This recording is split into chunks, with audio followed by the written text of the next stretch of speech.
Welcome back to the Cleveland Baseball Talk podcast. I'm Joe Noga, joined by Paul Hoynes. Hoynesy, the Guardians get it done again in Game 2 of a critical series against the Tigers at Comerica Park. They win 4-0. I believe their 14th shutout of the year, 13th or 14th shutout of the year.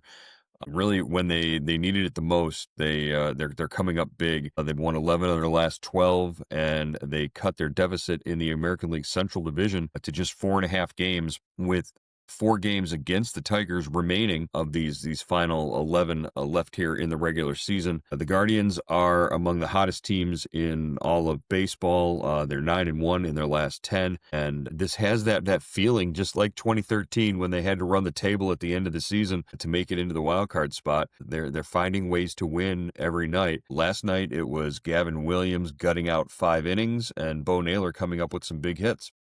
Yeah, just a really good combination of pitching, defense, timely hitting, and where we heard that before, Joe.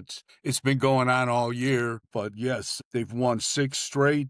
They are, since their 10-game losing streak ended on July 6th, they are 40-23. And so you're right, they have been one of the hottest teams in baseball, and they did it last night with Evan Williams grinding through 5 innings of scoreless baseball. He had to leave because he'd thrown 100 pitches, and then the bullpen just did a great job. Yeah, you talk about the bullpen coming in and giving everything they had, basically with the tank empty. Stephen Vogt said before the game that the bullpen was redlining. The bullpen was pushing it. Everybody was running hot. Tim Herron, for the second day in a row, comes in, gets a big strikeout, and pitches 2/3 of an inning. Matt Festa, Eric Sabrowski, Jacob Junis with a huge strikeout of Spencer Torkelson in the 8th inning. And then Cade Smith comes in for the 9th. And I think a lot of us were wondering whether Cade Smith was going to go out there just because he had been used the night before, had blown a save. And he goes out, strikes out 2, and it was like, no sweat off of his brow at that point. Cade Smith, another save, not a save opportunity because it was a 4-run lead, but he comes out and closes out the game, finishes the game. One that the Guardians really limited Detroit to 4 hits total in the contest.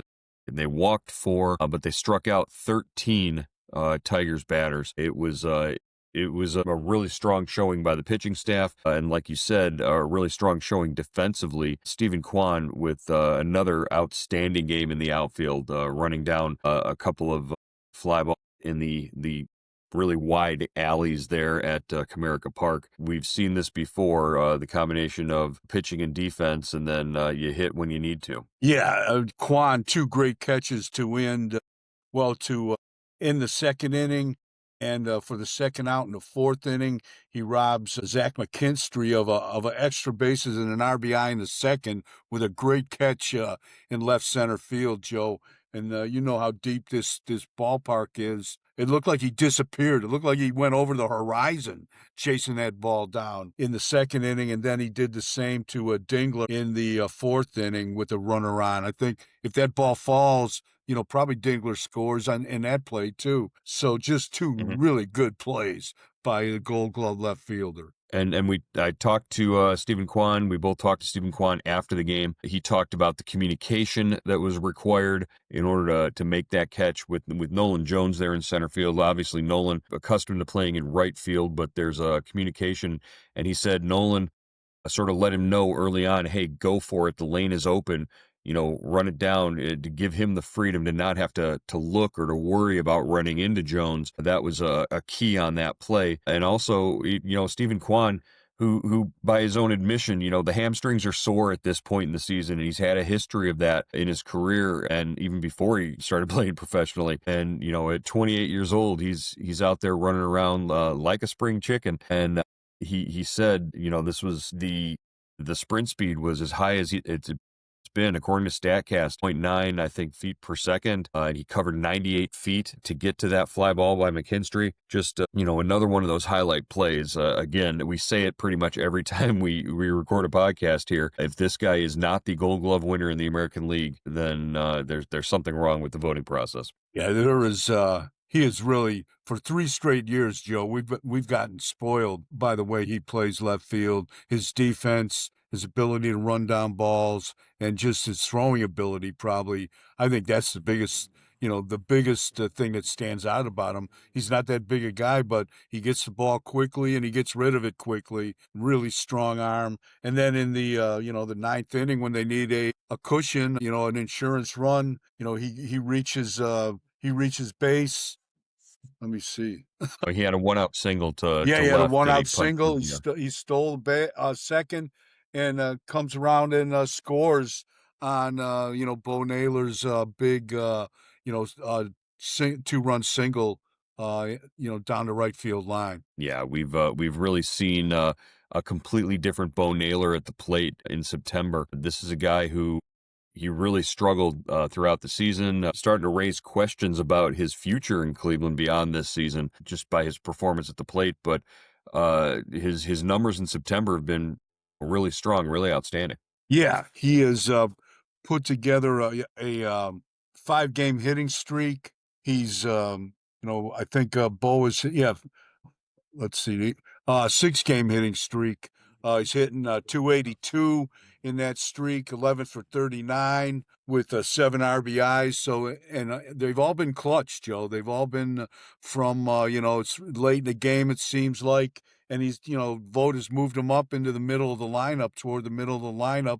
So he's getting more opportunities as well. Yeah, and not just the 282 batting average in the month of September, not just the 6-game hitting streak, the OPS, the total bases, the power numbers are increasing as well. He's got five doubles, a home run, an 804 OPS over that September stretch. So he's giving the Guardians something at the plate when they really truly need it. At this point, we've also seen strong Septembers from a couple other guys. CJ Kafis really looking strong at the plate in September as well. Yeah, Kafis hitting 323, 10 for 31. Last night he draws a walk and scores on Valera's single in the third for the 1-0 lead. Then he gets a single in the fifth, and then he pinch hit for him, Joey. I mean, he reaches base twice, scores a run, and he gets pinch hit for. But that's been going on since.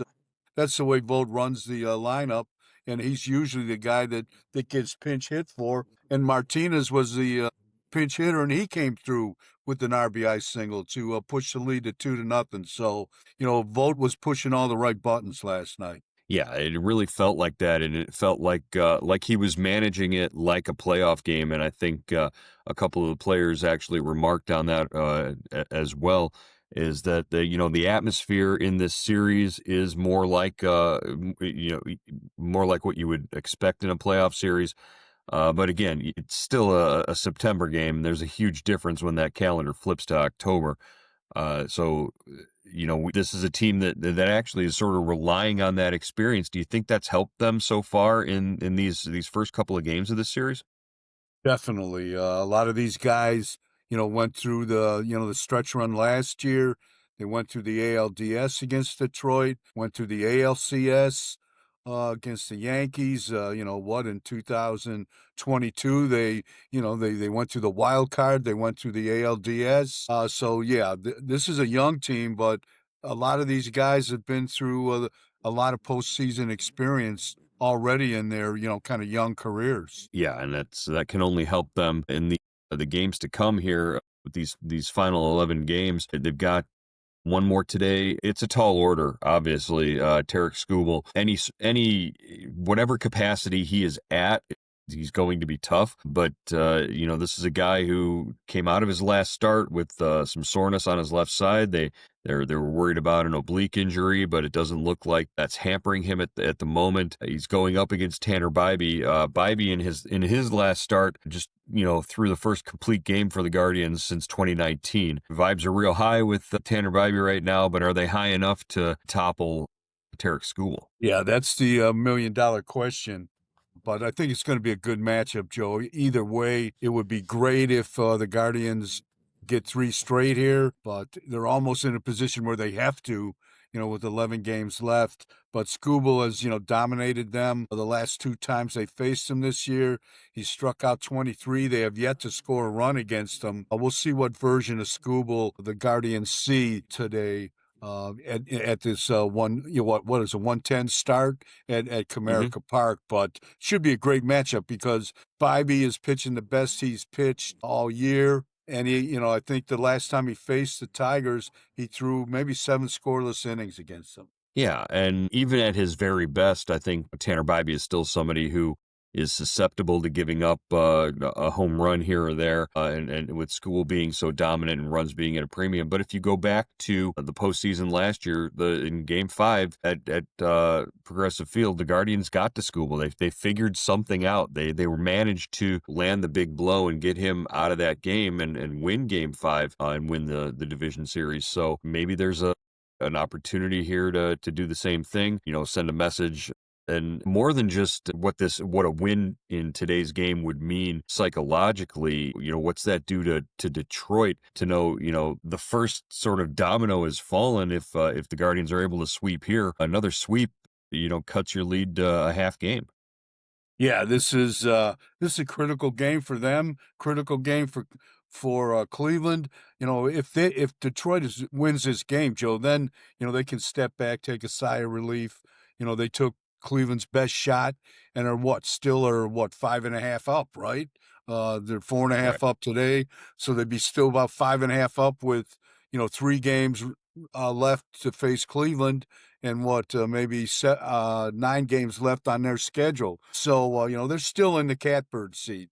They still have Cleveland still has to knock them off, and really, they have to almost run the table here, the Guardians. And their still best bet is the wild card, but they are making things interesting in the AL Central, Joe. They've come Yeah, to Detroit ready to play. the problem with trying to win the wild card here is that every team that's ahead of you keeps winning.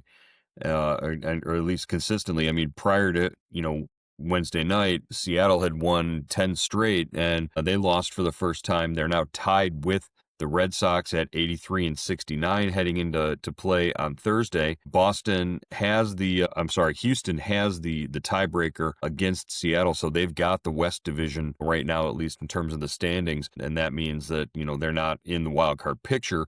But, if they stumble, that you're talking about the Astros being in there as well, but all three of those teams, Boston, Seattle, and Houston, keep winning, and it's like the Guardians have won 10 of their last 11, something like that, and they still can't make up any ground. They're still stuck at that sort of 2.5 games back in the. Yeah, that's what happens, Joe, when you get into the wild card instead of, having a firm control of the division. It's like walking into the swamp, like in the middle of the night. You don't know what you're going to bump into and just how dangerous that thing is that you're bumping into. It's, the thing flips every day, every game, the standings flip, and all you can do is keep winning, but it's out of your control, a lot of it. So, even if you run the table, you might be still on the outside looking in. Yeah, you got to start thinking back to all the games that they let slip away earlier in the season, and even one or two more of those wins at this point right now would be so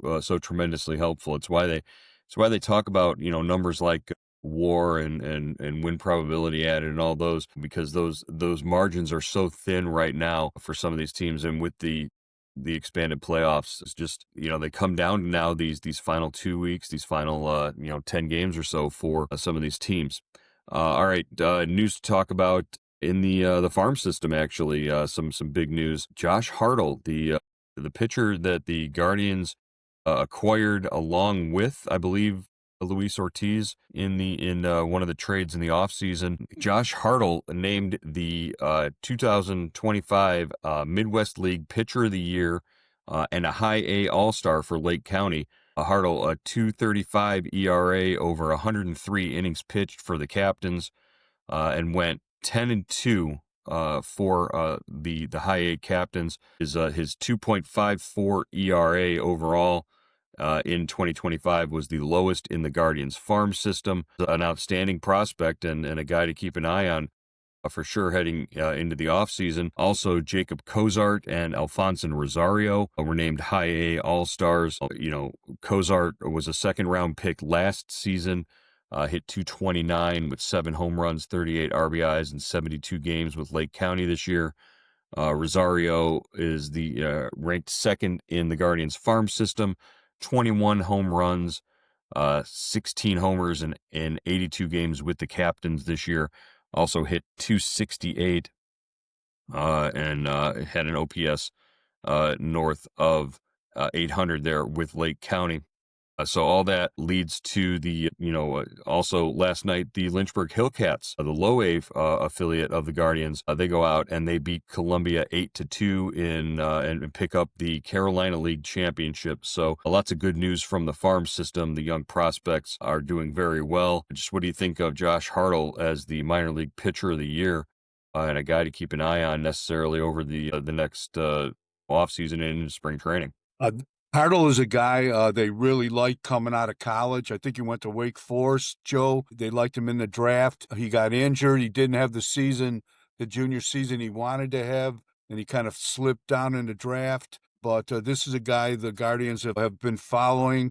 They, made a concerted effort to get him in the Ortiz deal, and he's paid off. The big thing was he stayed healthy this season. His velo picked up, and he did a lot of good work for the Captains. I think he had 2 starts for Akron. So yeah, this is a guy, left-hander, I believe, is there's a guy to watch. Definitely another pitcher for them to develop and work with. And just in talking about, Cozart and Rosario, Cozart, a little bit more of an offensive-minded catcher, big guy, I believe NC State he came out of, and, a guy that if you're looking to develop hitting at the catching position, obviously one to watch there. But Rosario, they acquired in the trade for Eli Morgan. They got him from the Cubs in the offseason. Guy has a lot of pop. He's a guy who can hit home runs and, might be a right-handed power hitting outfielder